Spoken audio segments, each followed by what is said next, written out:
अस्सलाम वालेकुम, आप देख रहे हैं लाइव वसीला न्यूज HD और मैं हूं सादिया बतूल।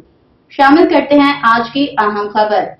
International human rights movement youth wing मरकजी मीडिया कोऑर्डिनेटर राना मोहम्मद जमान जोया की रिपोर्ट के मुताबिक मरकजी चेयरमैन राना बिशारत अली खान ने बरतानिया के हालिया इंतखाबात में लेबर पार्टी की शानदार कामयाबी और सर केयर स्टारमर को बरतानिया के नए वजीर आजम बनने पर मुबारकबाद पेश की है। उन्होंने कहा कि लेबर पार्टी अपने वादे पूरे करने और अवामी उमंगों के मुताबिक बेहतरीन सेहत, रोजगार, महफूज शहर और इमिग्रेशन जैसे मसाइल पर काबू पाने के लिए तमाम जरूरी इकदाम करेगी। राना बिशारत अली खान ने अपनी हिमायत करने वाले तमाम वोटर्स का शुक्रिया अदा किया जिन्होंने उनके साथियों और लेबर पार्टी के उम्मीदवारों पर एतमाद किया। उन्होंने इस बात का भी इजहार किया कि इलेक्शन की कामयाबी के बाद हमारे लिए तमाम लोग बराबर हैं और हम सब की नुमाइंदगी करेंगे। उन्होंने मजीद कहा कि वो फलस्तीन, कश्मीर, यमन, खालिस्तान, इराक और अफगानिस्तान जैसे आलमी अमूर पर बरतानवी हुकूमत के साथ मिलकर काम करेंगे। राना बिशारत अली खान ने इन तमाम कामयाब उम्मीदवारों को भी मुबारकबाद पेश की।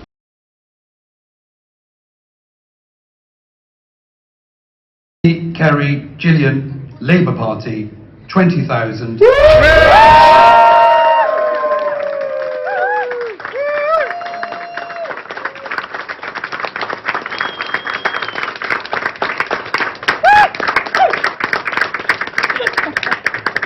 20,748.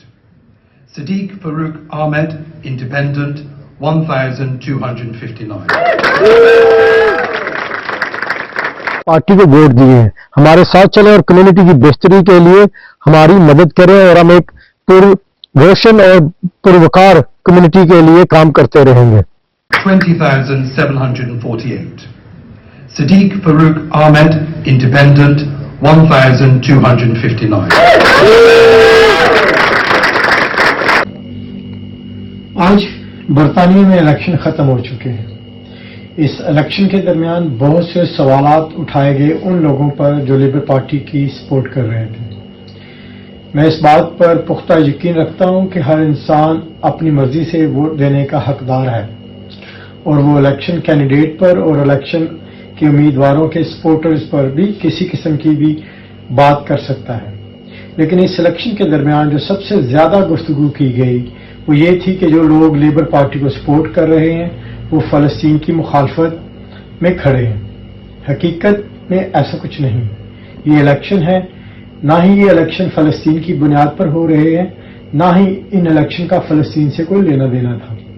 ये बरतानिया के मुकामी इलेक्शन है। यहाँ पर बरतानिया की मुकामी कम्युनिटी को दरपेश मसाइल के लिए लोग अपने कैंडिडेट को मुंतखब करते हैं, जिसमें सबसे बड़ा मसला यहाँ की इकोनॉमी। यूरोपीय यूनियन से निकलने के बाद बरतानिया की इकोनॉमी मुसलसल तबाही की तरफ जा रही है।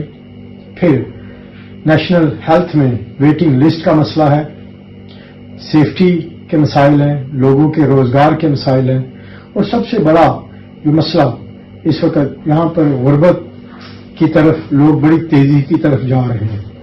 इन तमाम मसाइल के साथ साथ हाउसिंग, असाइलम के और नाइफ क्राइम और बाकी स्ट्रीट क्राइम जैसे मसाइल को हल करने के लिए लोग अपने मुंतखब नुमाइंदों को मुंतखब करते हैं। इसके साथ साथ एक बड़ी तादाद में लोग इंटरनेशनल इश्यूज पर भी अपने पार्लियामेंट के मेंबरान से तवक्को रखते हैं कि वो उनके ख्यालात के मुताबिक चले।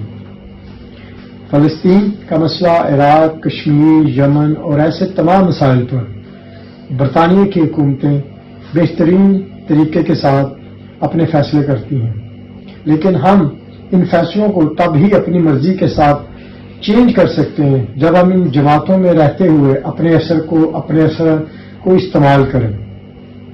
ये इलेक्शन ना ही मजहब की बुनियाद पर था, ना ही रंग, ना ही नस्ल की बुनियाद पर था। खासतौर पर इस इलेक्शन को जो लोग मुसलमानों का और यहूदियों का या ईसाइयों का इलेक्शन बनाने की कोशिश कर रहे थे, वो कम्युनिटी को गुमराह कर रहे थे। ये इलेक्शन खालिस्तान बरतानिया के रहायशी लोगों के मसाइल के लिए हल के लिए था। मजीद खबरों और अपडेट्स के लिए देखते रहिए लाइव वसीला न्यूज HD।